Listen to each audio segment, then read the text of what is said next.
राम राम साहब। देखो भैया, आज अपन बात करेंगे कोशिका के बारे में। किसके बारे में बात करेंगे? सेल के बारे में, कि कोशिका क्या होती है, कितने प्रकार की होती है, क्या क्या उसके कार्य करती है, किस प्रकार से सेल के बारे में हम पूरा डिटेल में एक एक चीज समझेंगे। कोशिका के अंदर किन किन चीजों से मिलकर बनती है, कौन कौन से कोशिकांग होते हैं, कितने प्रकार की होती है, ये सब चीजें आज हम कोशिका के बारे में जानेंगे। एक सेल के बारे में जानेंगे, कोशिका है ना, सेल। कोशिका की अगर हम बात करें तो कोशिका को बायोलॉजिकल लैंग्वेज में साइटो कहा जाता है। क्या कहा जाता है? साइटो। और इसके अध्ययन को साइटोलॉजी कहा जाता है। क्या कहा जाता है भैया? साइटोलॉजी। कोशिका की अगर बात करें तो हर एक ऑर्गेनिज्म, कोई सा भी जीव की, अगर किसी भी जीव की अगर बात करें तो एक न किसी कोशिका से मिलकर बना है। ऐसा कोई जीव नहीं है जो बिना सेल के बना हो, जो बिना कोशिका के बना हो। कोई भी जीव अगर है तो उसके अंदर, चाहे वो यूनिसेल्युलर है, एक कोशिकीय है, चाहे मल्टीसेल्युलर है, चाहे भैया वो किसी प्रोकैरियोट सेल का है, चाहे यूकैरियोट सेल का है, किसी न किसी प्रकार की कोशिका से मिलकर बना है। कोई भी जीव में अगर जब फर्टिलाइजेशन होता है, फर्टिलाइजेशन होने के बाद में जब जाइगोट का निर्माण होता है, तो भले वो चाहे मल्टीसेल्युलर हो, चाहे यूनिसेल्युलर हो, एक कोशिकीय हो चाहे बहुकोशिकीय हो, वो सबसे पहले एक कोशिकीय जीव बनता है जब उसमें शुरुआत होती है। उसी कोशिका के अंदर, जिसको हम बोलते हैं जाइगोट, फर्टिलाइजेशन के बाद में जो बनता है जाइगोट बनता है। जाइगोट की अगर बात करें तो ये एक कोशिकीय संरचना होती है। इसके अंदर क्लीवेज डिवीजन होता है। इसी के बाद में, क्लीवेज डिवीजन के बाद में, फिर अलग अलग संरचनाओं में परिवर्तन होता है ये, और फिर इसको जब यूट्रस में ट्रांसफर कर दिया जाता है तो ये क्या कहलाता है भैया? एम्ब्रॉय कहलाता है, भ्रूण कहलाता है। तो हम बात कर रहे हैं कि कोशिका क्या होती है, संरचना क्या होती है। कोशिका को ऐसे समझिए कि भैया जिस प्रकार से हमारा शरीर या किसी जीव का पूरा शरीर कार्य करता है, उसी प्रकार से एक कोशिका भी कार्य करती है। जैसे भैया हम श्वसन की क्रिया करते हैं तो एक कोशिका भी श्वसन की क्रिया करती है। हमारे अंदर कई अरब कोशिकाएं हैं, तो कई अरब कोशिकाओं की अगर मैं बात करूं तो हर एक सेल क्या करती है भैया? श्वसन का कार्य करती है। जिस प्रकार से हम क्या करते हैं भैया? रेस्पिरेशन। हम श्वसन किसी इस चीज को समझते हैं, हम समझते हैं भैया सांस लेना और छोड़ना, इस चीज को हम श्वसन समझते हैं। ये रेस्पिरेशन नहीं है। रेस्पिरेशन एक्चुअल में हमारी कोशिकाएं करती है, सेल करती है। वो होता है रेस्पिरेशन, जो माइटोकॉन्ड्रिया और जीवद्रव्य के अंदर होता है, जो एक प्रकार के क्या है? ऑर्गेनल्स है, कोशिका के अंग हैं। हम बात करें रेस्पिरेशन हम करते हैं तो एक सेल भी रेस्पिरेशन करती है। उत्सर्जन, एक्सक्रेशन जिस प्रकार से हम करते हैं उसी प्रकार से एक सेल एक्सक्रेशन करती है, उत्सर्जन करती है। जिस प्रकार से हम रिप्रोडक्शन करते हैं उसी प्रकार से एक सेल भी रिप्रोडक्शन का काम करती है भैया, है ना। जितनी भी चीजें हम करते हैं, हम दिखता है हमको कि हम जो जो कार्य कर रहे हैं, पाचन का काम हम करते हैं तो एक सेल भी पाचन का काम करती है भैया। मतलब जो कार्य एक बॉडी करती है, पूरा शरीर करता है, वही का वही कार्य कौन करता है भैया? एक सेल करती है, एक कोशिका करती है। इसीलिए कोशिका को शरीर की कार्यात्मक और संरचनात्मक इकाई कहा जाता है। बिल्कुल बेसिक क्वेश्चन है और सबको पता है कि भैया कोशिका को कार्यात्मक एवं संरचनात्मक इकाई कहा जाता है। किसकी भैया? शरीर की। शरीर की कार्यात्मक एवं संरचनात्मक इकाई किसे कहा जाता है? कोशिका को कहा जाता है ना। Working and structural unit. हाँ, कुछ भी बोल सकते हैं, कोई दिक्कत नहीं भैया, कोई समस्या नहीं। तो कार्यात्मक एवं संरचनात्मक इकाई।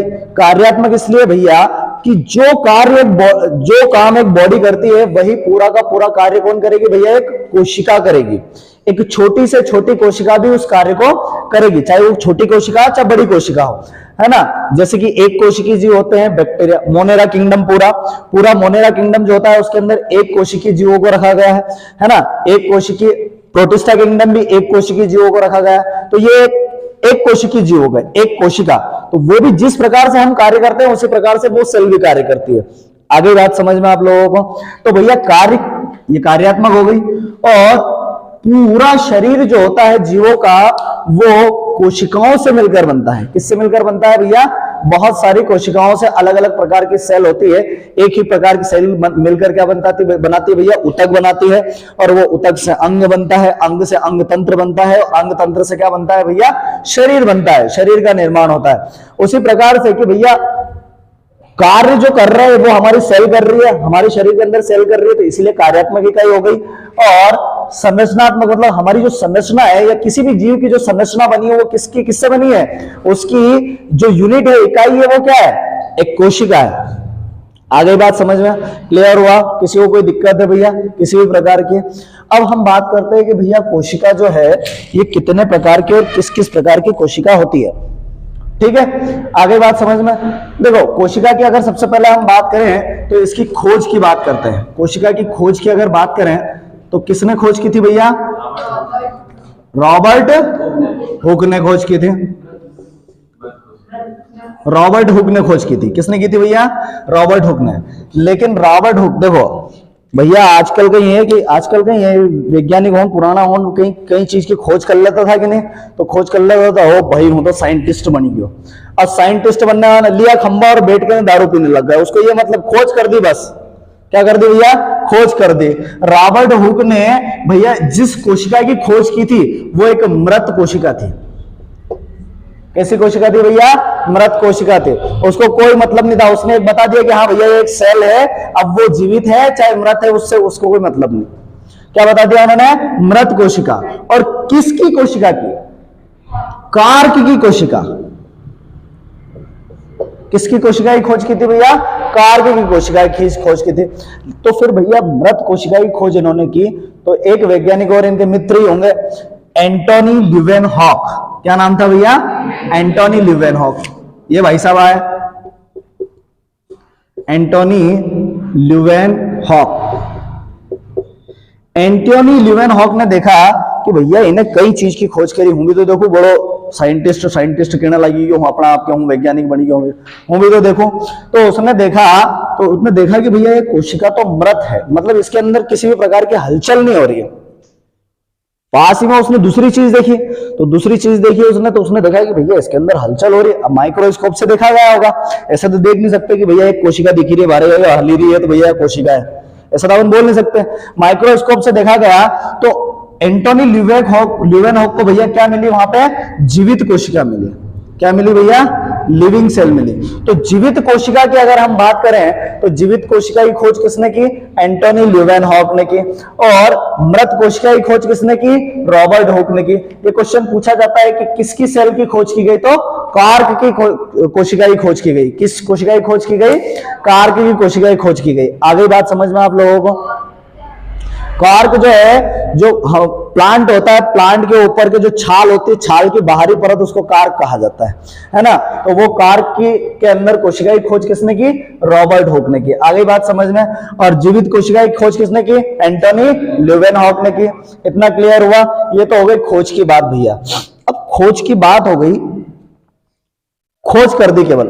खोज करने के बाद में भाई साहब ये भी हो कोई दिक्कत नहीं भैया, हो गया अपना काम। अब इसके बारे में देखो, किसी भी चीज को खोज करना और खोज करने के बाद में उसको डिफाइन करना बहुत ज्यादा जरूरी होता है। इन्होंने खोज करके पटक दिया भैया, डिफाइन नहीं किया उस चीज को। ऐसे ही हमारे वैज्ञानिकों, भारतीय वैज्ञानिकों के साथ सबसे बड़ी समस्या थी है, किसी भी चीज की खोज कर देते थे और उस चीज को डिफाइन नहीं कर पाते थे, पेटेंट नहीं करवा पाए। बहुत सारी चीजों की खोज भारतीय वैज्ञानिकों ने की लेकिन उसका पेटेंट नहीं करवा पाए। वो पेटेंट किसने करवा लिया, बाहर के वैज्ञानिकों ने करवा लिया। और क्या कर लिया भैया, उसका यूज करवा लिया, फिर उनके नाम से हो गई वो खोज। जो भी बहुत सारी खोजें हैं, है ना। तो ऐसे ही यहाँ पे क्या किया गया कि इन दोनों ने खोज तो कर दी, खोज करने के बाद में ये नहीं बता पाया कि भैया, या इन्होंने ये नहीं बताया कि भैया किस प्रकार से कोशिका कार्य करती है। और वो काम किया था वाटसन एवं क्रिक ने। दो वैज्ञानिक थे जिन्होंने, सॉरी वाटसन एवं क्रिक ने, स्लाइडेन और स्वान थे, गलत बोल दिया मैंने, वाटसन क्रिक ने भैया, स्लाइडेन और स्वान, जिन्होंने सेल थ्योरी, कोशिका सिद्धांत दिया। क्या दिया भैया, कोशिका सिद्धांत। किसने दिया भैया, स्लाइडेन और स्वान ने दिया। देखो ये फैक्ट वाइज क्वेश्चन आते हैं, ऐसे पूछे जाते हैं। फैक्ट की बात करें अगर इसके अंदर, तो कोशिका सिद्धांत की बात करें, थ्योरी ऑफ सेल किसके द्वारा दी गई, तो भैया वो दिया स्लाइडेन और स्वान ने। वाटसन क्रिक ने तो वो दिया था उधर, है ना, डीएनए का के बारे में बताया था, हाँ हेलिक्स संरचना बताई थी उन्होंने, तो गलत बोल दिया मैंने, वो कंफ्यूजन हो जाता है इधर उधर। ठीक है, कोशिका सिद्धांत की बात करें तो स्लाइडेन और स्वान ने दिया। इन्होंने बताया कि जो कोशिका है भैया, ये कोशिका कई चीजों से मिलकर बनी हुई है। कोशिका की अगर बात करें तो एक कोशिका जो है अलग अलग कोशिकांगों से मिलकर बनी है, अलग अलग ऑर्गेनल्स से मिलकर बनी है। कोशिकांग बोले तो मतलब जिससे कोशिका के मतलब जो कोशिका के अंग हैं, माइटोकॉन्ड्रिया हो गया, न्यूक्लियस हो गया, लाइसोसोम हो गया, सेंट्रोसोम हो गया, राइबोसोम हो गया, एंडोप्लाज्मिक रेटिकुलम हो गया, जीव द्रव्य हो गया, है ना, कोशिका द्रव्य हो गया, केंद्रक द्रव्य हो गया, न्यूक्लियोप्लाज्म हो गया, है ना, ऐसी कई चीजों से मिलकर क्या बना है भैया, कोशिका बनी है। और उस कोशिका से मिलकर क्या बना है भैया, एक ही प्रकार की कोशिकाओं से मिलकर ऊतक बना है, और एक ही प्रकार के ऊतक से मिलकर एक अंग बना है, और अंग से मिलकर भैया अंग तंत्र बना है, और अंग तंत्र से मिलकर क्या बना है भैया, पूरा का पूरा शरीर बना है। यह सिद्धांत किसने दिया था, स्लाइडेन और स्वान ने दिया था। आ गई बात समझ में।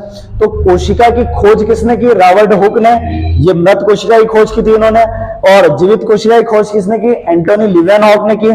फिर कोशिका सिद्धांत की बात करें तो स्लाइडेन और स्वान ने दिया भैया। याद रखना, क्वेश्चन पूछा जाता है कि कोशिका का सिद्धांत किसने दिया। किस कोशिका की खोज की गई थी सबसे पहले, तो कार्क की कोशिका की खोज की गई थी सबसे पहले, है ना। कोशिका जो है उसको कार्यात्मक एवं संरचनात्मक इकाई कहा जाता है हमारे शरीर की या बॉडी की, किसी के भी शरीर की। साइंटिफिक नेम या बायोलॉजिकल नेम साइटो होता है, साइटोलॉजी इसके अध्ययन को कहा जाता है। आगे पिक्चर समझ में, इतनी पिक्चर समझ में आई, किसी को कोई दिक्कत है भैया, अरे आया, चलो भैया आगे समझते हैं, हम इसके बारे में आगे बात करते हैं। देखिए अब हम कोशिका की अगर बात करें, और 3-4 क्वेश्चन और है जो फैक्ट वाइज पूछे जाते हैं, वो भी देख लेते हैं। उसके बाद में फिर इसको समझते हैं कि भैया कोशिका कितने प्रकार की होती है और क्या क्या इसके अंदर सिस्टम होता है। इतनी पिक्चर समझ में आ गई आप लोगों को, किसी को कोई दिक्कत है? चलो आगे बढ़ते हैं।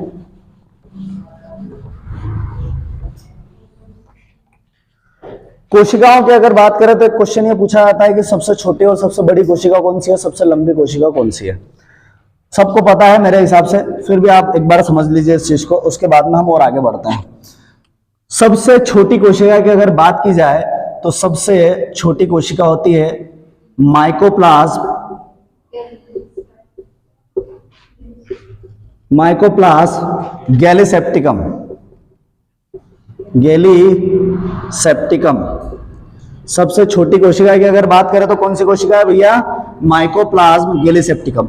अब ये और सारी कोशिकाओं के बारे में बता रहा हूं मैं कि सबसे छोटी ज्ञात कोशिका की अगर अभी तक की बात करें तो कौन सी कोशिका भैया, माइकोप्लाज्म गैलीसेप्टिकम है। सबसे बड़ी कोशिका की अगर हम बात करें, हाँ सबसे बड़ी सेल की अगर हम बात करें तो शुतुरमुर्ग का अंडा,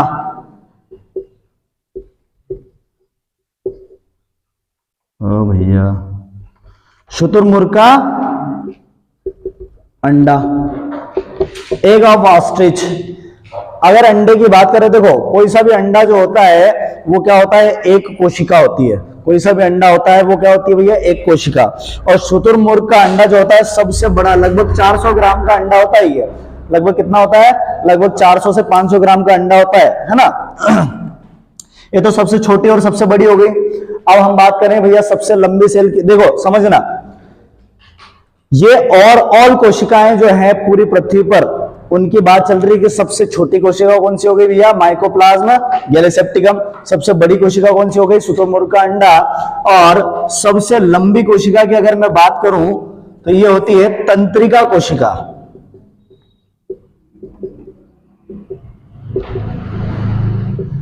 ये क्या होती है भैया, न्यूरॉन सेल या नर्व सेल। इसे क्या कहते हैं भैया, न्यूरॉन सेल या नर्व सेल। ठीक है, आगे बात समझ में। अब देखो ये क्वेश्चन तो हो गया भैया सबसे बड़ी छोटी ओवरऑल में, है ना। सबसे बड़ी छोटी और सबसे लंबी कोशिका कौन सी होती है भैया, ओवरऑल। अब इसके अलावा तो साइज से क्वेश्चन नहीं पूछा जाता। अब पूछा जाता है कि सबसे बड़ी कोशिका जो होती है ह्यूमन के अंदर या मानव के अंदर, सबसे बड़ी कोशिका की अगर बात करें, देखो ये सबसे बड़ी कोशिका जो है ओवरऑल कोशिकाओं में है शुतुरमुर्ग का अंडा। आगे बात समझ में। मानव की अगर बात करें, ह्यूमन की अगर बात करें, तो ह्यूमन के अंदर सबसे बड़ी कोशिका जो होती है मानव शरीर में, सबसे बड़ी की अगर बात करूं तो सबसे बड़ी होती है अंडाणु, ओवम, जो किस में होता है भैया? फीमेल के अंदर होता है, महिलाओं के अंदर होती है। किसके अंदर होती है भैया? फीमेल के अंदर होती है, महिलाओं के अंदर। और सबसे छोटी की अगर बात करूं तो स्पर्म होती है भैया, या शुक्राणु, शुक्राणु।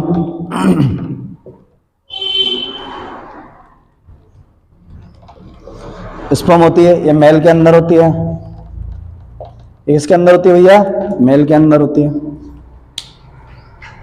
आगे बात समझ में भैया। अब देखो यहां सबसे लंबी की अगर बात करूं मानव शरीर में, तो सबसे लंबी कौन सी कोशिका होगी मानव शरीर के अंदर? सीधी सी बात है भैया कि सबसे लंबी जो ओवरऑल कोशिकाओं में, क्योंकि मनुष्य के अंदर भी तंत्रिका कोशिका होती है, ये एकमात्र तंत्रिका कोशिका एकमात्र ऐसी कोशिका है हमारे शरीर में जिनमें वृद्धि नहीं होती भैया, जिनके अंदर किसी भी प्रकार की वृद्धि का मतलब है कि भैया इनकी संख्या में वृद्धि नहीं होती। जब जन्म ले लेते हैं उसके बाद में, एक नवजात शिशु के बाद में जब तक मृत होता है इंसान, तब तक इनकी संख्याओं में, तंत्रिका कोशिकाओं की संख्याओं में कभी भी वृद्धि नहीं होती है। तो फिर सर साइज कैसे बढ़ता है? वो तो छोटे सा रहता है शरीर, बड़ा जैसे जैसे बड़ा होता जाता है मस्तिष्क बड़ा होता जाता है इंसान का। तो ऐसा क्यों फिर? तो ऐसा इसलिए होता है भैया, सीधी सी बात है, हमारे शरीर की अगर मस्तिष्क की बात छोड़ दें और जितनी भी सोमेटिक सेल की अगर हम बात करें, कायिक कोशिकाओं की बात करें, तो इन कायिक कोशिकाओं में वृद्धि होती है कि हाथ छोटे से होते हैं, इनके अंदर कोशिकाओं में वृद्धि होने के बाद में भैया हमारा शरीर बड़ा होता है। या किसी भी जानवर की अगर हम बात करें तो भैया कोशिकाओं में वृद्धि होने के साथ कोशिका विभाजन होता है, समसूत्री विभाजन होता है ना, माइटोसिस होता है। माइटोसिस के साथ साथ, मतलब माइटोसिस होता है तभी कोशिकाओं में वृद्धि होगी, कोशिका विभाजन होगा, समसूत्री विभाजन होगा, तभी भैया शरीर में वृद्धि होगी, शरीर बड़ा होगा। अरे एक नवजात शिशु इतना सा बड़ा होता है भैया, और एक हम वयस्क की बात करें तो हम पूरे भैया 5 फीट 6 फीट के जो भी इंसान होता है। तो अंतर है कि नहीं साइज में? तो ये साइज में अंतर कैसे हुआ? ये साइज में वो अंतर हुआ कोशिकाओं की संख्याओं में वृद्धि, कोशिका की संख्याओं में वृद्धि। तो ये कोशिका की संख्या में वृद्धि कौन सी कोशिकाओं में? ये कायिक कोशिकाओं में वृद्धि होती है, सोमेटिक सेल के अंदर। अब जो सोमेटिक सेल होती है, मतलब पूरी बॉडी जिससे निर्मित होती है, हमारे शरीर जिससे निर्माण होता है, उनको कोशिका सोमेटिक सेल कहा जाता है। कायिक कोशिकाएं जिससे काया बनी, वो कायिक कोशिकाएं भैया। अब उनके अंदर, हमारे शरीर के अंदर तंत्रिका कोशिकाएं होती है जो मस्तिष्क के अंदर होती है। ये तंत्रिका कोशिकाओं में इनकी कभी संख्या में वृद्धि नहीं होती, केवल और केवल इनके साइज में वृद्धि होती है। क्या होती है भैया? इनके साइज में वृद्धि होती है, कभी भी इनकी संख्या में वृद्धि नहीं होती। इसीलिए आपको सुरक्षा, सड़क सुरक्षा के लिए हेलमेट के लिए हिदायत ज्यादा दी जाती है। आपको ये बोला जाता है कि भैया आप पैर में भी कुछ लगाओ, यहां भी लगाओ। वो पता है, वो जिनने नियम बनाया उनको पता है कि हाथ पे टूट गया तो एक बार सही हो जाएगा, सिर अगर फट गया तो जयराम जी की भैया राम नाम सत्य हो जाएगा। कारण कि भैया यहां की जो कोशिकाएं एक बार चोट लग गई या एक बार अगर मृत हो गई तो वापस नई कोशिकाएं नहीं बन पाएगी। वापस क्या नहीं बन पाएगी भैया? नई कोशिका नहीं बन। क्यों? क्योंकि इनके अंदर कोशिका विभाजन नहीं होता है ना। तंत्रिका कोशिकाओं में कोशिका विभाजन नहीं होता, नर्व सेल में। तो फिर सर एक दिमाग में एक चीज आती है यहां पे, क्या हमारा मस्तिष्क में फिर कैंसर कैसे होता है? वो भी तो आपने बताया कि कोशिकाओं की अनियंत्रित वृद्धि। कैंसर क्या होता है? कैंसर कोशिकाओं की अनियंत्रित वृद्धि क्या कहलाती है भैया? कैंसर कहलाती है, सीधी सी। तो फिर मस्तिष्क में कैंसर कैसे हो जाता है? तो मस्तिष्क में कैंसर के लिए जो कोशिकाएं उत्तरदायी होती हैं वो होती हैं गैलियल सेल। हमारे मस्तिष्क में 10% के लगभग गैलियल सेल पाई जाती है, जो मस्तिष्क में ट्यूमर जिसको अपन बोलते हैं, उसको ब्रेन ट्यूमर कह दिया जाता है। वो एक्चुअल में कैंसर है। एक्चुअल में क्या है? वो कैंसर का ही एक रूप है। हमारे ही शरीर की कोशिकाओं में अनियंत्रित वृद्धि, जैसे भैया हमारे शरीर में कहीं गांठ हो जाती है तो वो गांठ जो है क्या अलग से बाहर से घुसती है क्या? कहां से आती है वो गांठ? हमारे ही शरीर की कोशिकाओं में वृद्धि हो जाती है उस जगह पे, कोशिकाओं में क्या हो जाती है? वृद्धि हो जाती है भैया उस जगह पे, तो वो दर्द भी करती है ना? फोड़ा फुंसी जो होते हैं, सूजन आ जाता है कि नहीं, खतरनाक तरीके से गांठ हो जाती है भैया, तो वो क्या है? एक प्रकार की सेल है हमारे ही शरीर की। हम कहीं कहीं लोगों के पेट में भैया 1-1 किलो 500-500 ग्राम की गठान निकलती है, तो वो क्या है? हमारे शरीर की ही कोशिकाएं हैं, उनमें अनियंत्रित वृद्धि होने लग जाती है और वही आगे जाके फिर किसका रूप ले लेती है? कैंसर का रूप ले लेती है। कैंसर का एक ये है पहचानने का तरीका कि कैंसर की जो गांठ होती है उसके अंदर दर्द नहीं होता बिल्कुल भी। कैंसर की जो गांठ होती है ना उसमें दर्द महसूस नहीं होता। फोड़ा फुंसी अपने हो जाए तो अपने दर्द हो, दुखे, तो दुख रहा है इसका मतलब खुशी की बात है कि आपको कैंसर नहीं है। क्या नहीं है भैया? कैंसर नहीं है ना? अगर कोई गांठ ऐसी हो रही है कि जिसमें भैया दर्द नहीं उठ रहा है, दर्द नहीं हो रहा है, तो उसकी जांच तो तुरंत करवा लेनी चाहिए। कोई सी भी गांठ हो भैया, है ना, गठान कोई सी भी हो हमारे शरीर के अंदर, जांच तो तुरंत करवा लेनी चाहिए कि भैया फर्स्ट स्टेज, प्राइमरी स्टेज अगर किसी भी चीज की रहती है तो उसको नियंत्रित कर लिया जा सकता है। लेकिन वो बढ़ते अगर बहुत ज्यादा बढ़ जाती है तो फिर कोई सी भी बीमारी हो, एक बीमारी से मतलब नहीं है ना? किसी भी छोटे से छोटी बीमारी, भैया बुखार, नॉर्मल अपन बुखार है ना, आओ एकदम सोई जाएगा, पैरासिटामोल गोली 1 रुपए गोली लाए बुखार की नहीं गिल लो, अब भले कहा की गोली दे, वो बिना देखे गिल रहा अपन, अब वो गोली गिल ली अपन ने, गोली गिल ली भैया और सो गए, हो गया, बुखार उतर गया तो ठीक, नहीं उतरे तो फिर शाम को एक गोली लिया, फिर ले ली, 3-4 दिन तक ये, और फिर वो बोल देते बुखार बिगड़ गई। फिर क्या हो जाता है? क्योंकि वो टेबलेट से नियंत्रित अगर नहीं होती तो फिर क्या हो जाती है? बुखार बिगड़ जाती है। फिर जांच करवाने जाए तो कहीं बताते टाइफाइड हो गया भैया, बुखार बिगड़ी है तुम्हारी, और फिर क्या हालत खराब हो जाती है। फिर बांध करने जाए अपन अस्पताल में भैया, बहुत ज्यादा बांध, तो इसलिए क्या पहले ही उसका सही से ट्रीटमेंट ले लो कि भैया क्या समस्या आ रही है। तो किसी भी चीज की प्राइमरी स्टेज जो है वो समझ सकते हैं, बाद में क्या होता है बहुत ज्यादा दिक्कत आती है। आगे बात समझ में? तो मस्तिष्क में जो कैंसर जो होता है वो उसका कारण क्या होता है भैया? गैलियल सेल होती है, ये गैलियल कोशिकाएं होती है। आगे बात समझ में, पिक्चर समझ में आई? ये पिक्चर समझ में आ गई भैया तंत्रिका कोशिका के बारे में। मानव शरीर में सबसे बड़ी कोशिका, अब मानव में मेल भी मानव होता है भैया और फीमेल भी मानव होता है, मनुष्य होता है ना? तो सबसे बड़ी कोशिका की अगर बात करें तो वो क्या भैया? अंडाणु, ओवम, जो महिलाओं में होती है।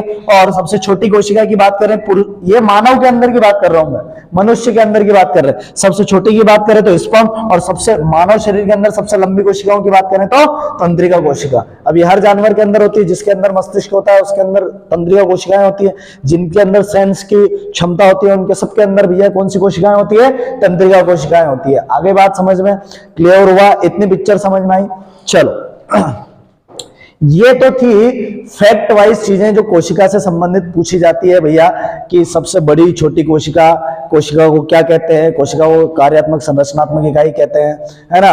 और इसके अंदर क्या क्या चीजें आती है भैया, कि खोज किसने की थी, इसका सिद्धांत किसने दिया था, ये सब चीजें हैं जो फैक्ट वाले क्वेश्चन पूछे जाते हैं।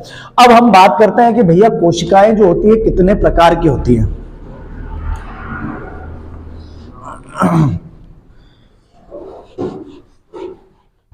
कोशिका के स्ट्रक्चर के आधार पर अगर हम बात करें, है ना, उसकी संरचना के आधार पर अगर हम बात करें तो कोशिकाएं 2 प्रकार की होती है। कौन कौन सी कोशिका होती है भैया? हाँ, कोशिका की संरचना के आधार पर अगर हम बात करें तो ये 2 प्रकार की होती है।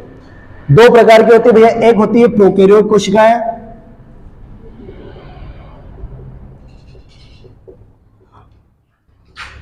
और एक होती है यूकैरियोट कोशिकाएं।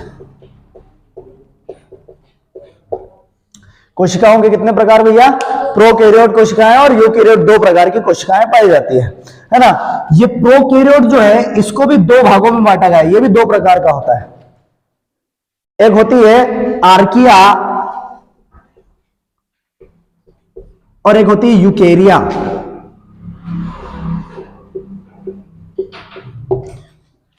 प्रोकैरियोट सेल की अगर संरचना की बात करें तो ये भी 2 प्रकार की होती है। 2 प्रकार की कौन कौन सी भैया? आर्किया और यूकेरिया।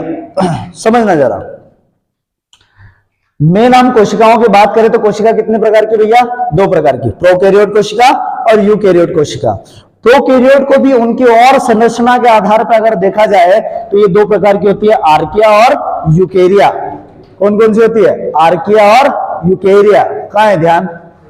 गुलाब नहीं दोगे आज कोई के? हाँ बेटा, हाँ कि मना कर दियो गुलाब लेने से? है नहीं कर रहे हो?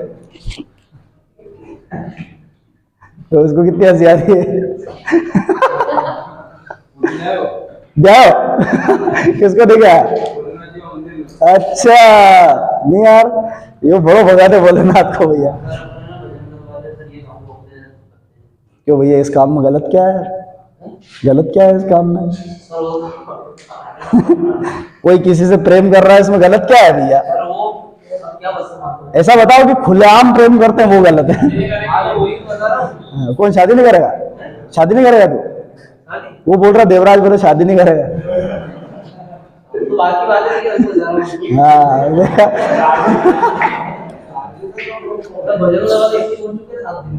है ना, होना भी चाहिए एक्टिव भैया। सार्वजनिक जगह जो होती है इन चीजों के लिए नहीं होती है। आप व्यवस्थित प्राइवेट जगह जाओ, आपको जो करना है वो करो। हाँ भैया, किसी को प्रपोज करना है, गुलाब देना है, ये करना है, टेडी देना है, अभी तो बहुत चोचले चलेंगे। आज रोज डे है, कल क्या कौन सा डे है? अमूल, कल कौन सा दिवस है? नहीं पता? प्रपोज डे हो नहीं, कल क्या है नहीं पता? कल चॉकलेट डे होगा, पता नहीं कौन सा डे है। चलो भैया, आपने वो ये डे से मतलब नहीं, आपने को इधर मैंने कल बताया था ना परसों के दिन की, वो लाल पीला हरा गुलाबी ये कलरों में नहीं ध्यान देना आपने को, ये कलर जो है ले डूबते हैं। चलो हम बात कर रहे हैं भैया प्रोकैरियोट कोशिकाओं की और यूकैरियोट कोशिकाओं की। कोशिका की अगर बात करें तो स्ट्रक्चर के आधार पर दो प्रकार की होती है, एक प्रोकैरियोट और एक यूकैरियोट। प्रोकैरियोट की अगर बात करें तो ये भी दो प्रकार की संरचना के आधार पर बांटा गया है, आर्किया और यूकैरिया के अंदर। ये आर्किया के अगर एग्जांपल की बात करें तो आर्की बैक्टीरिया आ जाते हैं इसके अंदर, और यूकैरिया की अगर बात करें तो यू बैक्टीरिया या नॉर्मल बैक्टीरिया इसके अंदर सारे प्रकार के आ जाते हैं। इसके अंदर आर्की बैक्टीरिया एग्जाम्पल, और इसके अंदर की बात करें तो यू बैक्टीरिया या नॉर्मल बैक्टीरिया, है ना, नॉर्मल जीवाणु आ जाते हैं इसके अंदर। अब इसको करते हैं, इसकी प्रोकैरियोट और यूकैरियोट के तुलनात्मक संरचना के बारे में बात करते हैं कि भैया प्रोकैरियोट कौन सी कोशिकाओं को हम प्रोकैरियोट कहते हैं और कौन सी कोशिकाओं को हम यूकैरियोट कहते हैं। आगे पिक्चर समझ में, इतना समझ में आया? चलो आगे बढ़ते हैं। देखो प्रोकैरियोट कोशिकाएं जो होती है, सीधे शब्दों में अगर बात करूं तो अविकसित कोशिकाएं होती है ना। इनकी अगर हम बात करें तो ये अविकसित कोशिका होती है, नॉन डेवलप्ड, है ना, अविकसित। कैसी कोशिकाएं होती है भैया? अविकसित कोशिकाएं होती है। और यूकैरिया की बात करें तो ये पूर्ण विकसित कोशिका होती है, वेल डेवलप्ड सेल होती है, पूर्ण विकसित। क्या अंतर है साहब दोनों में? दोनों में अंतर यह है कि जैसे समझना जरा, प्रोकैरियोट और यूकैरियोट के अंदर अविकसित और पूर्ण विकसित, मतलब ये पूरे तरीके से विकसित नहीं होती और ये क्या होती है? पूरे तरीके से विकसित होती है। कैसे समझेंगे अंतर? समझो जरा।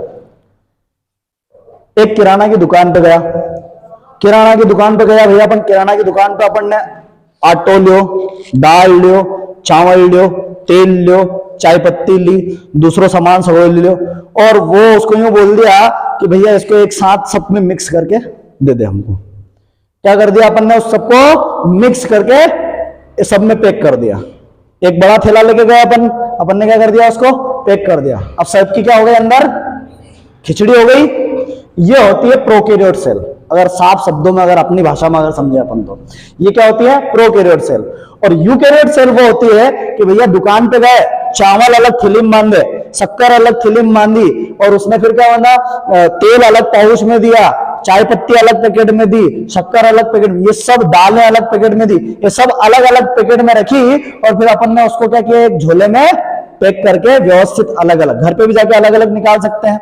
तो यही सिस्टम इसके अंदर होता है कि प्रोकैरियोट सेल की अगर बात करें तो इनके अंदर डबल मेम्ब्रेन ऑर्गेनल्स, दोहरी झिल्ली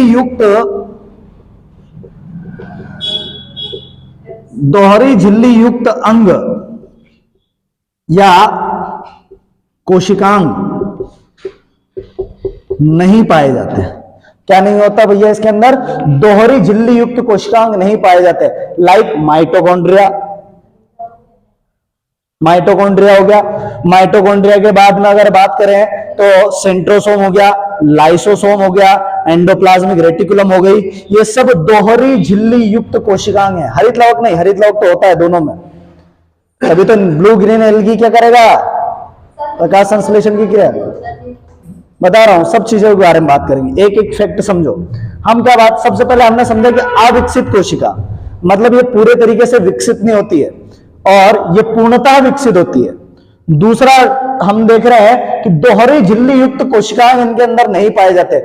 डबल मेम्ब्रेन ऑर्गेनल्स जैसे कि माइटोकॉन्ड्रिया एक डबल मेम्ब्रेन मतलब पैक ऑर्गेनल्स, किसी झिल्ली से घिरे हुए ऑर्गेनल्स, वो इसके अंदर नहीं पाए जाते प्रोकैरियोट सेल के अंदर। माइटोकॉन्ड्रिया पूरा पैक होता है भैया, सेंट्रोसोम पूरा पैक होता है भैया, लाइसोसोम पूरा पैक होता है भैया, एंडोप्लाज्मिक रेटिकुलम पूरी पैक होती है भैया। तो ये एक्सेप्टा डबल मेम्ब्रेन ऑर्गेनल्स जो होते हैं इसके अंदर नहीं पाए जाते हैं, और वही दोहरी झिल्ली युक्त सारे ऑर्गेनल्स इसके अंदर पाए जाते हैं भैया। आई पिक्चर समझ में आप लोगों को? यह अविकसित, ये पूर्ण विकसित। यहां दोहरी झिल्ली युक्त कोशिकांग नहीं पाए जाते और यहां दोहरी झिल्ली युक्त कोशिकांग पाए जाते हैं। तीसरे अगर अंतर की हम बात करें तो तीसरी पहचान होती है प्रोकैरियोट सेल की, इसके केंद्रक के अंदर। केंद्रक, अब देखो जब कोशिका भी ही अविकसित है तो उसका जो चलाने वाला होगा वो भी अविकसित होगा। तो न्यूक्लियस अविकसित और उसके अंदर न्यूक्लियस मेम्ब्रेन नहीं होती, केंद्रक झिल्ली नहीं होती भैया। यहां केंद्रक जो होता है, न्यूक्लियस जो होता है अविकसित होता है और साथ में केंद्रक झिल्ली नहीं पाई जाती, न्यूक्लियस मेम्ब्रेन नहीं होती भैया। और यहां क्या होती है? विकसित केंद्रक, न्यूक्लियस क्या होता है भैया? विकसित होता है और केंद्रक झिल्ली पाई जाती है भैया। किसी को समझ में नहीं आया हो तो पूछ सकते हो आप लोग। ये पिक्चर समझ में आई? तीनों फैक्ट समझ में आया आप लोगों को? एक प्रोकैरियोट और एक यूकैरियोट के बारे में ये पिक्चर समझ में आई आप लोगों को? आया कि नहीं आया? दोहरी झिल्ली युक्त कोशिका नहीं पाए जाते, यहां पाए जाते हैं। यहाँ केंद्रक जो है, न्यूक्लियस जो है अविकसित होता है और उसके अंदर केंद्रक झिल्ली नहीं पाई जाती। यहाँ विकसित केंद्रक होता है और केंद्रक झिल्ली पाई जाती है। इसका मतलब ये है, अब देखो केंद्रक अविकसित, झिल्ली नहीं पाई जाती, तो हम आसानी से बता नहीं सकते कि यहाँ पे ये केंद्रक है इस कोशिका के अंदर। अब जब केंद्रक झिल्ली नहीं पाई जाती तो केंद्रक झिल्ली किन चीजों को अलग करती है? केंद्रक झिल्ली किन किन चीजों को अलग करती है? केंद्रक झिल्ली की अगर हम नॉर्मल कोशिका की अगर बात करें तो कोशिका होती है, इस कोशिका के अंदर अगर मान लीजिए केंद्रक है तो देखो कोशिका के अंदर की अगर बात करें, कोशिका और केंद्रक झिल्ली के बीच जो द्रव भरा होता है उसे कोशिका द्रव्य कहा जाता है, साइटोप्लाज्म कहा जाता है। और केंद्रक के अंदर जो द्रव्य भरा जाता है उसे क्या कहा जाता है भैया? न्यूक्लियोप्लाज्म। ये न्यूक्लियोप्लाज्म हो गया और ये क्या हो गया भैया? साइटोप्लाज्म हो गया। अब मुझे एक बात बताओ, क्या हम इसके अंदर बता सकते हैं दोनों एक साथ अलग अलग बता सकते हैं क्या कि भैया ये न्यूक्लियोप्लाज्म है कि ये साइटोप्लाज्म है? ऐसा बता सकते हैं क्या? नहीं। क्यों? क्योंकि उसको रोकने वाली बीच की जो दीवार है, मतलब केंद्रक झिल्ली जो है न्यूक्लियोप्लाज्म में, वो उपस्थित नहीं होती भैया उसके अंदर। आई पिक्चर समझ में कि नहीं आई? आया कि नहीं आया? तो इसके अंदर हम डायरेक्ट क्या बोलेंगे? देखो कई वैज्ञानिकों ने अलग अलग बताया न्यूक्लियोप्लाज्म और साइटोप्लाज्म को। फिर एक वैज्ञानिक आए पुरकिंजे, उन्होंने बोले यार गधड़ों, एक अलग पढ़ा नहीं, क्या अलग पढ़ा है, दो एक साथ ही पढ़ लो नहीं। उन्होंने जीव द्रव्य नाम दे दिया इसको। क्या दे दिया? पूरे एक को जीव द्रव्य, प्रोटोप्लाज्म। क्या नाम दे दिया भैया? प्रोटोप्लाज्म नाम दे दिया। आई पिक्चर समझ में? तो यहां हम केंद्रक द्रव्य, न्यूक्लियोप्लाज्म और साइटोप्लाज्म अलग अलग नहीं बता सकते, अलग अलग नहीं हो सकते हैं। यहां पे केंद्रक मतलब सीधी सी बात है कि केंद्रक झिल्ली है, इसका मतलब यहाँ पे केंद्रक द्रव्य भी होता है, सॉरी केंद्रक द्रव्य भी होता है और कोशिका द्रव्य भी अलग अलग होता है। और दोनों को एक साथ क्या कहा जाता है? प्रोटोप्लाज्म कहा जाता है, जीव द्रव्य कहा जाता है। आई पिक्चर समझ में? क्लियर हुआ? कितनी पिक्चर समझ में आई? अब और आगे समझते हैं प्रोकैरियोट और यूकैरियोट के अंदर अंदर। तो प्रोकैरियोट सेल की ओर अगर हम आगे बात करते हैं तो इनके अंदर एक ही गुणसूत्र पाया जाता है। देखो, जितने भी ऑर्गेनिज्म है पृथ्वी पर, इनके अंदर केंद्र कोशिका होती है और कोशिका के अंदर केंद्रक होता है, और केंद्रक की अगर बात करें तो उसके अंदर पाया जाता है गुणसूत्र, और गुणसूत्र के अंदर ही नई पीढ़ी के लिए जो गुण होते हैं, मतलब अपनी नई पीढ़ी के लिए जो नई पीढ़ी संतान की जो उत्पत्ति होती है, वो किसके अंदर, वो गुण किसके अंदर होते हैं भैया? क्रोमोसोम्स के अंदर होते हैं, गुणसूत्र के अंदर होते हैं। किसके अंदर होते हैं? गुणसूत्र। ये गुणसूत्र क्रोमोसोम के अंदर डीएनए पाया जाता है। ये गुणसूत्र के अंदर क्या पाया जाता है भैया? डीएनए। और उस डीएनए के अंदर क्या होता है? जीन। और जीन के अंदर होते हैं न्यूक्लियोटाइड्स, और उनके अंदर होते हैं भैया बहुत सारे सूचनाएं जो अगली पीढ़ी में उसी गुण को लेकर जाती हैं। सबसे पहला तो ये कि अगर मैं मनुष्य हूं तो मेरी जो संतान आएगी भैया वो मेरे ही जैसी दिखेगी। सबसे पहले तो इंसान का ही जो जन्म लेगा, अगला जो होगा वो अकल से भले ही महान हो जाए या गधा हो जाए, वो एक बात अलग है, लेकिन शारीरिकी से कैसा रहेगा भैया? इंसान ही रहेगा। फिर मेरे अंदर जो गुण है वो कुछ 100% नहीं, 100% तो हो ही नहीं सकता, पॉसिबल ही नहीं है। किसी ओरिजिनल चीज की अगर आप फोटोकॉपी करोगे तो पूरी की पूरी एज इट इज आ जाती है क्या? नहीं आती है। तो 100% गुण कभी भी ट्रांसफर नहीं होते भैया, कुछ परसेंट, या हम बोल सकते हैं 50% या 60% गुण क्या होते हैं भैया? ट्रांसफर होते हैं जीन के द्वारा। जीन के अंदर क्या होता है? न्यूक्लियोटाइड, जो डीएनए के अंदर अपन डिटेल में पढ़ेंगे। वो कहां पाए जाते हैं भैया? गुणसूत्र में। तो यहां प्रोकैरियोट सेल की अगर बात करें तो इसके अंदर केवल एक, इन कोशिकाओं में केवल एक ही गुणसूत्र पाया जाता है। केवल कितने गुणसूत्र पाए जाते हैं? एक ही गुणसूत्र पाया जाता है इसके अंदर। और यहां अगर बात करें तो गुणसूत्र की संख्या एक से अधिक होती है। अरे सूझ पड़ी थी कि नहीं पड़ी थी? हैं? किसी के मन में कोई सवाल आ रहा है क्या? अरे हाँ ना तो बोल दो।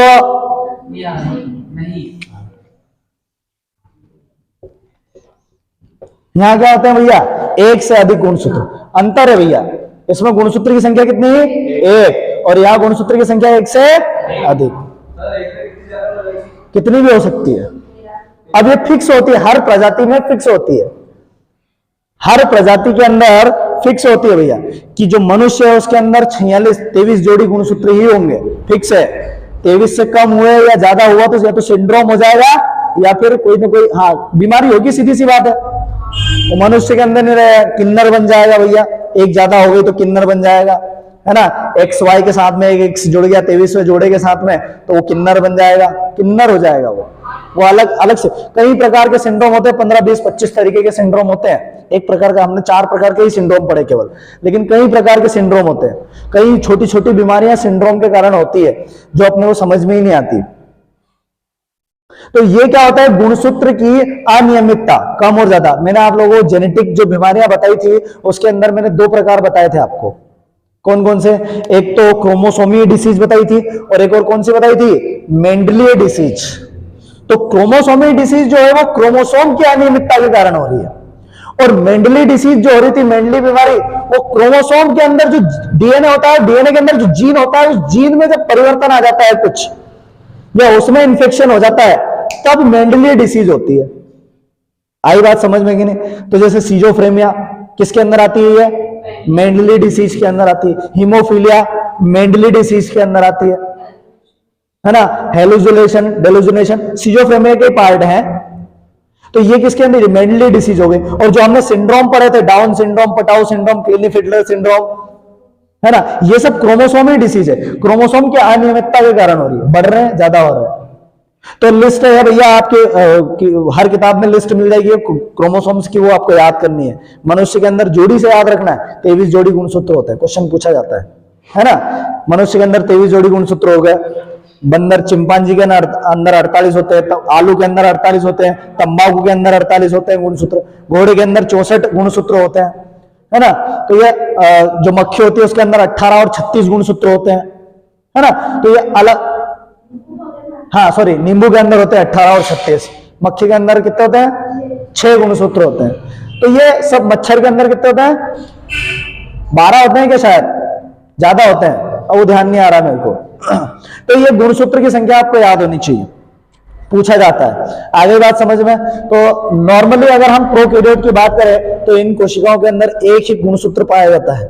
कितना गुणसूत्र पाया जाता है? एक ही गुणसूत्र पाया जाता है। और यूकैरियोट कोशिकाओं की अगर बात करें तो एक से अधिक गुणसूत्र पाए जाते हैं। क्या होता है भैया? यहाँ एक से अधिक गुणसूत्र पाए जाएंगे।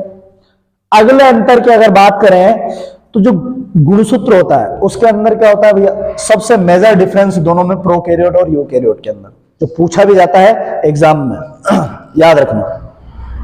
जो डीएनए होता है, डीएनए,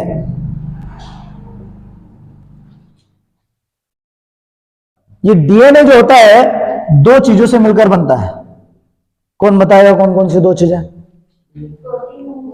प्रोटीन और या डीएनए नहीं, गुणसूत्र की अगर बात करें, गुणसूत्र 2 चीजों से मिलकर बना होता है। इसमें होता है डीएनए, आरएनए नहीं होता है। यहाँ पे गुणसूत्र के अंदर आरएनए नहीं पाया जाता है, याद रखना, केवल डीएनए। आरएनए का काम अलग है ना। गुणसूत्र जो होता है 40% डीएनए और 60% प्रोटीन से निर्मित होता है। किससे निर्मित होता है भैया? 60% प्रोटीन से निर्मित होता है। ये गुणसूत्र की संरचना होती है। 40% डीएनए और 60% क्या होता है? उसके अंदर प्रोटीन होता है। किसी भी ऑर्गेनल्स, कोशिकांग या कोशिका की अगर बात करें हम, तो निर्माण काहे से हुआ होता है? प्रोटीन से हुआ होता है ना। और यहां जब हम डीएनए और आरएनए को एक साथ जोड़ते हैं ना, तो आरएनए किसी प्रकार से जेनेटिक काम नहीं करता है, ध्यान रखना। उसकी पिक्चर ही अलग है आरएनए की, वो अलग ही काम करता है। वो प्रोटीन संश्लेषण में मदद करता है भैया आरएनए, उसका यहां कोई काम नहीं है। और जो डीएनए होता है, डीऑक्सी राइबोज न्यूक्लिक एसिड जो होता है, इसके अंदर क्या होते हैं भैया? जेनेटिक इंफॉर्मेशन होती है। जेनेटिक इंफॉर्मेशन मतलब कि भैया इस पीढ़ी से अगली पीढ़ी में जो गुण जाएंगे वो किससे जाएंगे भैया? इस डीएनए से जाएंगे। तो जो गुणसूत्र होता है वो 40% डीएनए और 60% प्रोटीन से मिलकर बना होता है। तो ये एक विशेष प्रकार का प्रोटीन होता है जिसे कहा जाता है हिस्टोन प्रोटीन। जिसे क्या कहा जाता है? Histone protein.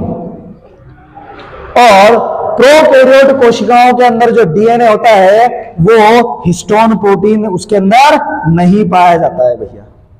और यहां यूकैरियोट कोशिकाओं के अंदर डीएनए जो होता है वो किससे जुड़ा होता है? हिस्टोन प्रोटीन से जुड़ा होता है।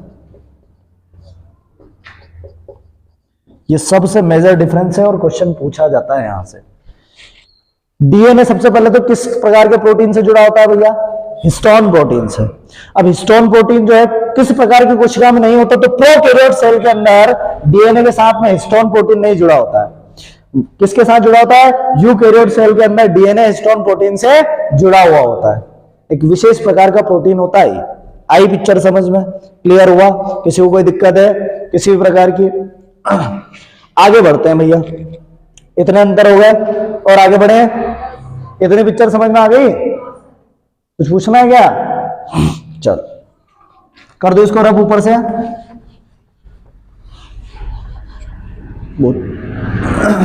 समझ में आ रहा है?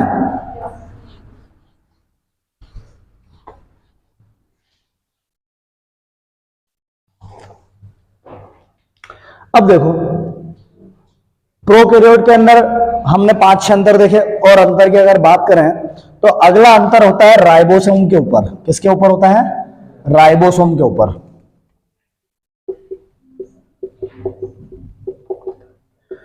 राइबोसोम की अगर बात करें तो ये 3 प्रकार के होते हैं। राइबोसोम की अगर हम बात करें तो कितने प्रकार के होते हैं? 3 प्रकार के। कौन कौन से 3 प्रकार के? हाँ, कौन कौन से? वो आरएनए होता है, राइबोसोम नहीं होता है। मैसेंजर, ट्रांसफर और राइबोसोमल वो आरएनए है। आरएनए 3 प्रकार का होता है। यहां राइबोसोम जो होता है 60S, 70S और 80S राइबोसोम। ये S जो है एक नियतांक है जो प्रोटीन के घनत्व को बताता है इसके अंदर। समझ में आ रहा पिक्चर? राइबोसोम कितने प्रकार का होता है इसके बारे में भी डिटेल में पढ़ेंगे कि कहां होता है, किस प्रकार से होता है। अभी हम इससे अंतर समझ रहे हैं प्रोकैरियोट और यूकैरियोट में, ठीक है। राइबोसोम की अगर बात करें तो 3 प्रकार का राइबोसोम होता है। 3 प्रकार के राइबोसोम में 60S राइबोसोम, 70S राइबोसोम और 80S राइबोसोम। यहां S जो है ये क्या है, तो ये एक नियतांक है, कांस्टेंट वैल्यू है, जो किसको प्रदर्शित करती है, राइबोसोम के अंदर प्रोटीन के घनत्व को प्रदर्शित करती है,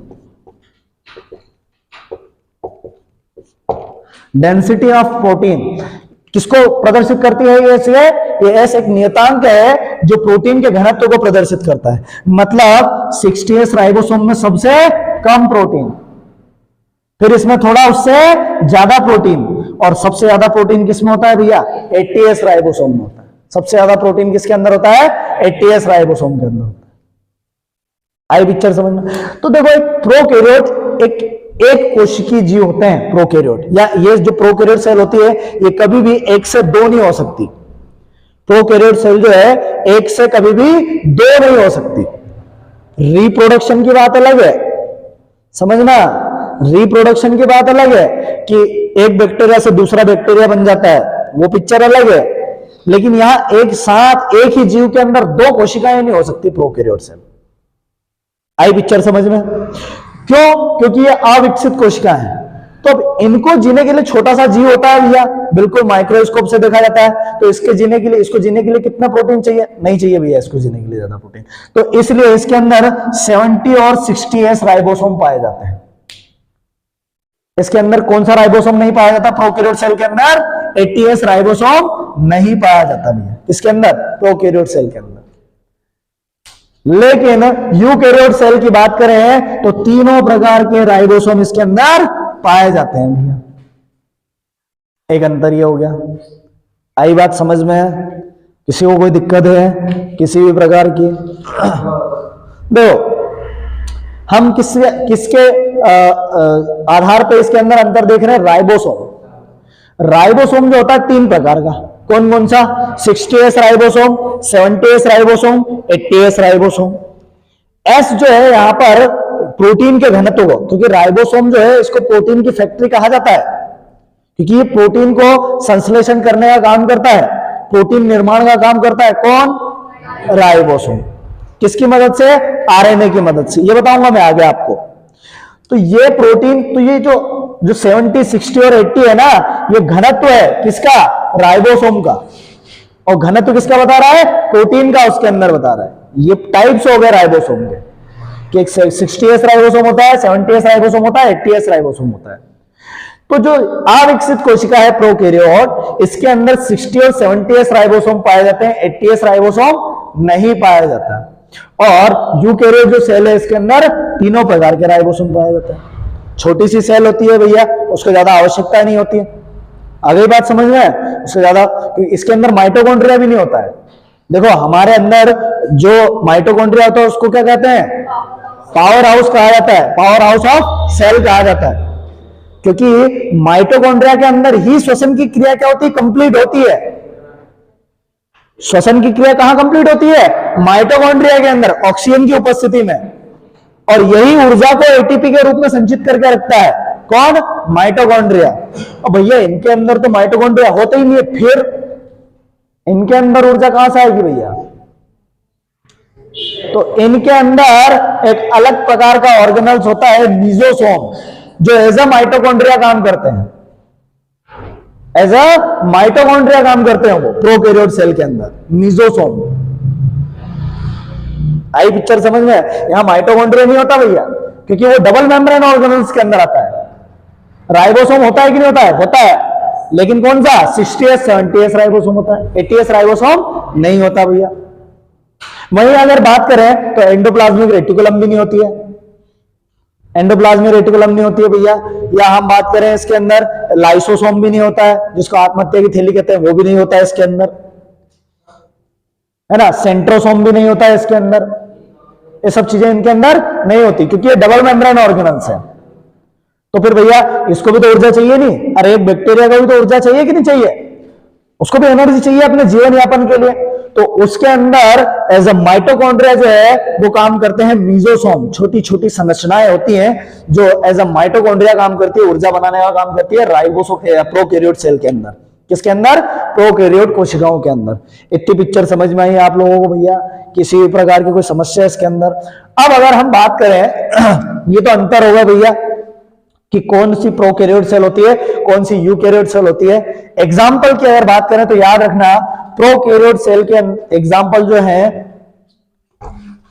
जितने भी मोनेरा संघ के अंदर मैंने जीव लिखवाए थे आप लोगों को, कौन कौन से? क्या बोल जोर से? हाँ, कौन कौन से भैया? प्रोकैरियोट के अगर एग्जाम्पल की बात करें जीवों के, तो कौन कौन से एग्जाम्पल होंगे इसके? बैक्टीरिया, साइनोबैक्टीरिया, ये एग्जाम्पल याद रखना। ब्लू ग्रीन एल्गी, हाँ, इसी को नील हरित शैवाल कहा जाता है। इसे क्या कहा जाता है? नील हरित शैवाल। ये एग्जाम्पल याद रखना भैया। माइकोप्लाज्म के लिए सेप्टिकम किसके अंदर आएगा? इसी के अंदर। क्यों? क्योंकि एक प्रकार का बैक्टीरिया है वो। राइजोबियम किसके अंदर आएगा? इसी के अंदर आएगा। क्यों? क्योंकि वो भी एक प्रकार का बैक्टीरिया है। लैक्टोबैसिलस किसके अंदर आएगा? इसके अंदर आएगा। इश्चेरिचिया कोलाई किसके अंदर आएगा? इसके अंदर आएगा, है ना। माइकोबैक्टीरियम ट्यूबरकुलोसिस किसके अंदर आएगा? इसके अंदर आएगा। विब्रियो कोलेरी किसके अंदर आएगा? इसके अंदर आएगा। मतलब बैक्टीरिया जितने भी हैं, चाहे वो गुड बैक्टीरिया हो चाहे वो बैड बैक्टीरिया हो, आर्की बैक्टीरिया वो भी किसका उदाहरण है? प्रोकैरियोट सेल का उदाहरण। तो ये सब, ये उदाहरण याद रखना, ये सबसे ज्यादा पूछा जाने वाला एग्जांपल है। ब्लू ग्रीन एल्गी, नील हरित शैवाल, ये इसके अंदर भी लगा देना, प्रोकैरियोट के अंदर भी, और ये मोनेरा किंगडम के अंदर भी लगा देना। क्योंकि मोनेरा किंगडम में जीवों की विशेषता, महत्वपूर्ण विशेषता ही यह है कि उसके अंदर प्रोकैरियोट सेल है, जितने भी है सारी प्रोकैरियोट कोशिका से बने हुए जीव है उसके अंदर। और जितने भी प्रोकैरियोट होंगे सारे के सारे एक कोशिकीय ही होंगे, कभी भी बहुकोशिकीय नहीं हो सकते, मल्टीसेल्युलर नहीं हो सकते। आई पिक्चर समझ में आप लोगों को? और यहां जितने भी बहुकोशिकीय जीव हैं या बहुकोशिकीय के साथ में एक कोशिकीय, मतलब प्रोटिस्टा, है ना, कवक, पादप, प्लांट और एनिमल, जानवर बोलते हैं क्या इनको? इन चारों किंगडम में जितने भी जीव आते हैं, हम सब, गाय, भैंस, बकरी, केकड़ों, मच्छर, मक्खी, जितने जीव हम देख सकते हैं, वो सब किसके अंदर आते हैं? इस यूकैरियोट के अंदर आते हैं। सब किसके अंदर आते हैं? यूकैरियोट के अंदर आते हैं।